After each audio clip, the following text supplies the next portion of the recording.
After the war, things have been so different. The chemicals used to kill us also made the walking dead. It doesn't matter if you have been bitten or not. We have found an old community center as refuge. Only a few undead are here. We need to clear out the building. Hopefully we can do this without the loss of life. This time.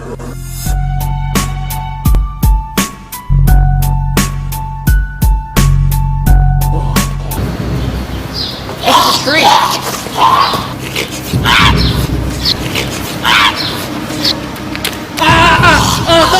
No!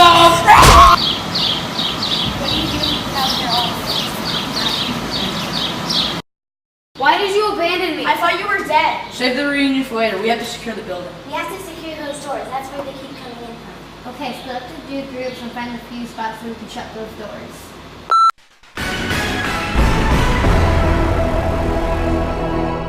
Hello, my name is Noah Winters. And I'm Rick Ryder. And this is the Daily News. Today we have a crazy forecast. We have a 100% chance of toxic rain and large amounts of methane due to recent zombie activity on the Appalachian Mountains. Zombies have overrun New York. There may be winds up to 100 miles per hour. Hurricane Zombie has caused landslides in Florida. Batman has been injured by zombies. Who will save us from the zombies? We have breaking news. Baseball star Matt has survived an attack by zombies. Check out this footage.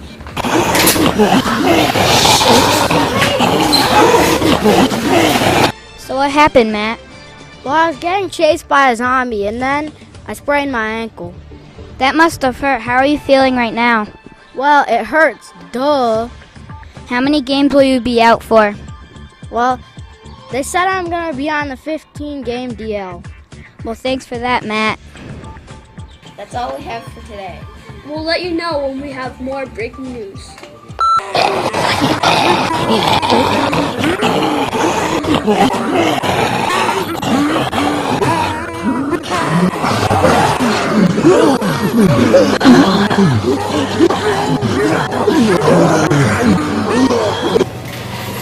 Where's Matt? I thought he was with you. Yeah, he was, but I don't know where he went. Sorry, he knows how to go off by himself. Well, we should find him. The basement made of steel and we can't get in. Oh, there you are, Matt. We have to find a way to secure those doors. Maybe some tape over the sensor or something.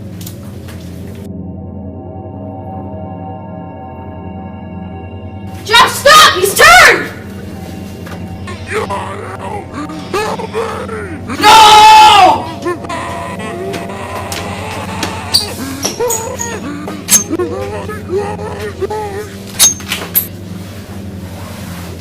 I just killed my best friend. You had to do it. You had no choice. I just want to stay here.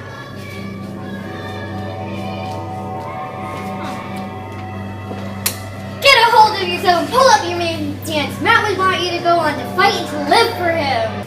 It's been 5 days now, and we're running low on food, and all these new faces aren't helping us either. The zombies are starting to overwhelm us. We have lost so many people to the other side. We have to get over them. We must get out of here now. The zombies are getting stronger for some reason. Maybe it's because of the chemicals. I could probably make something that can mask our smell from the zombies, making them think that we're one of them. I could gather more wood and make stronger sticks for us. Let's get this plan into action. We are the Resistance!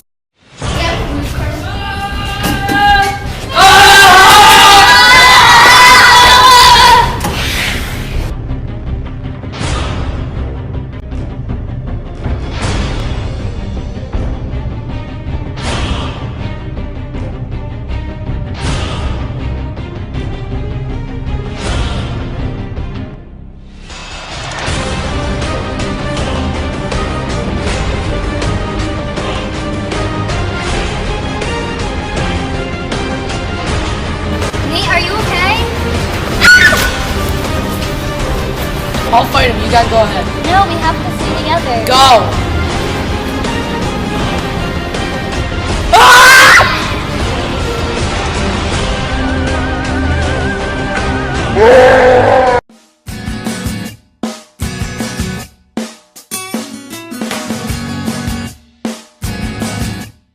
First, for the Black Eyed Pea version that will go with the trout, we're going to put our bacon in our nice hot Dutch oven. There's a sizzle. You know how I feel about a sizzle. So we're going to go ahead and put the bacon in there. You want that bacon to get nice and crispy. I'm going to keep an eye on it. And the bacon's actually going to be used as a flavoring, giving it also just a different texture in the black-eyed peas. Now, you'll see a lot different, you'll see recipes for black-eyed pea salad. This is sort of kind of that same thing, except I'm going to cook them because I'm going to put them on top of the trout when we are ready for that. So let me go over here and tend to the bacon. And we're going to get that nice and crispy, like I said. So I'm going to turn this over. I think I'm going to use, there we go. And yes, the bacon does shrivel up on me as well. Let me adjust this a little bit. Now, once the bacon is nice and crispy, boy, it smells so good. You know, I kind of want to say I understand, you know, bacon chips and bacon dips, because bacon it's bacon. But it smells so delicious, and it adds a lot of flavor. So we're going to render the bacon. That means we're going to extract the fats from it, not all of it, but some of it. And then we're going to use that to saute. We have our onions here. And we have both red and green bell peppers that we are going to be adding. I have garlic here, some minced already. But I have a little mincer that I wanted you to see. And of course, there are lots of different kinds of tools out there, kitchen tools and things for you to use for mincing. But I thought this was really cute. These edges here are sharp. So I'm not really touching them. I'm just rubbing my finger over them. But you take your garlic and you just start to rub. And it's also good for mincing ginger, nutmeg, anything that you want to mince, you can actually do it. I like this little gadget. Now I'm keeping an eye on the bacon because remember, the bacon actually will burn easily. It's looking really nice. Very good. Smells like breakfast. All right, so we're going to give that just a few more moments. And I want to show you what this mincer makes the dish look, or makes the garlic. Look at this. I mean, you've got all the juices and flavors of the garlic, and it's so small that if you didn't want, you know, anyone to know that that was in there except for the taste, it's perfect, perfect. So I just wanted you to see that.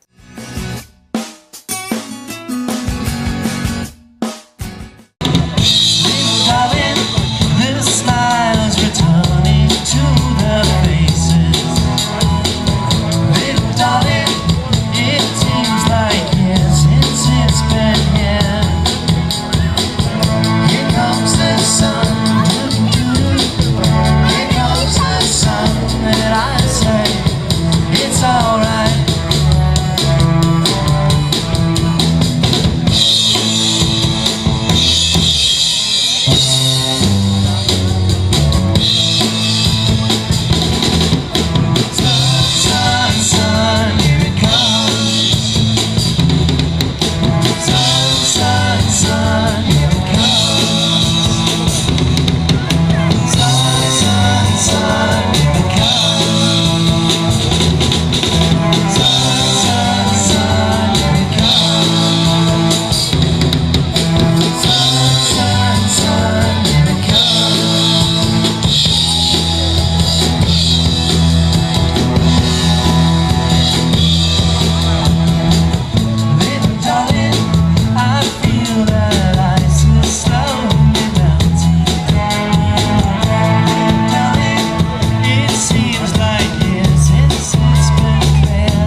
For those who prefer the cool indoors, we have the less stressful Wii Bowling in our lovely air-conditioned senior center every Wednesday of the week. Water aerobics is ongoing at the Hilton Hotel. It will transfer to Welch Park Outdoor Pool July 8th and continue until August 14. Back in our senior center, we have the Shape Up exercise program and the Sit and Stretch. The Sit and Stretch is for those seniors with limited mobility. We have some video that we'd like you to see in regard to this exercise program.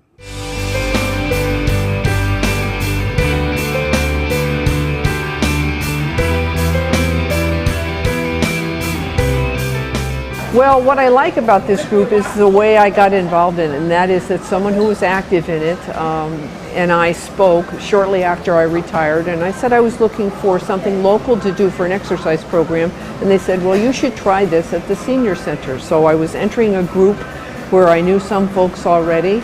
It fits into my schedule, my time of day. This class meets on Monday, Wednesday, and Friday from 8:30 to 9:30. That's a good fit for me, and the senior center is just about a mile from my house, so what could be better? So often happens how people get involved is, as I described, a personal contact or a personal suggestion, and I hope that those watching Win TV will take this as such. This is a welcoming group.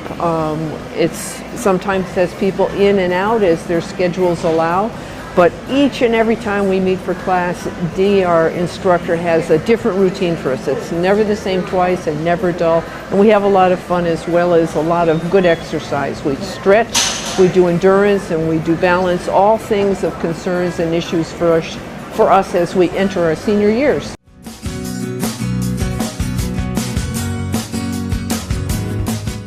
What is your background? Sure. So I grew up around education my whole life. It was very important in my family, but my father and mother are both teachers. They're retired now, but they were both teachers. So for myself and my brother and sister, it was very important for us in education. Schools was always a big part of our lives, but I went into the business background, and so when I went off to college, I got an undergrad in business, and at the time I was coming out of college, there weren't a lot of jobs available, so I was really enjoying being in college, and so I stayed in college for 2 more years and got my master's in business administration.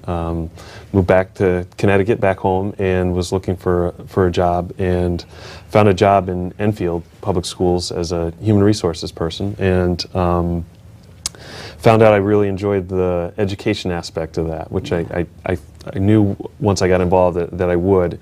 And so I went back through the University of Connecticut and received my administration certificate and then my doctorate in educational leadership, and have just tried to be in the classroom and in and around the classroom as much as possible, finding opportunities, whether it was filling in as a substitute teacher when there was a huge shortage, a couple days, trying to do that like at least once a year when I was in the human resources role in Enfield, and just trying to soak up as much on the education side as I could. And about 5 years ago, the position was posted in Windsor, and Windsor was always a town and district I knew and heard great things about working here, and was ready for a new opportunity. And so I've been in Windsor 5 years and enjoyed every minute of it.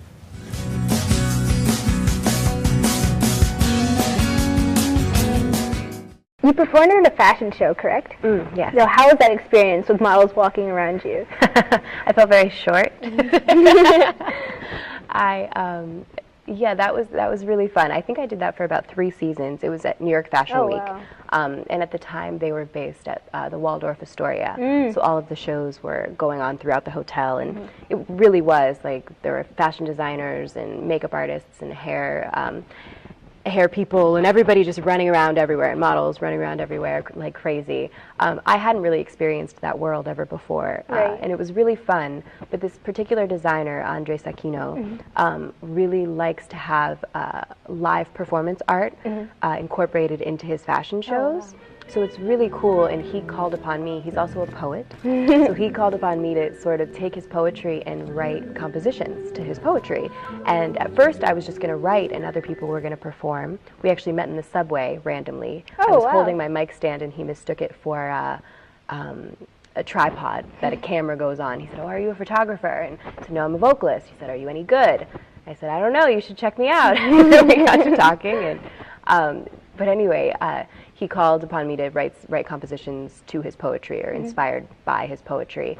And so I did that, and then when I brought him what I had written, he said, "You know, I think you should sing it at the show. I think you should sing these pieces." How do you manage such a busy schedule? You fly from the East Coast and back, and you're doing all these performances around the country. I don't see it as being busy. I see it as being what I wanted it to be. So it's not as if I'm overwhelmed all of a sudden and I'm saying, "Oh wow, you know, this is too much," because this is what I want to be doing. I'm actually not nearly as busy as I want to be. So I'm working right now. I'm busy trying to get busier.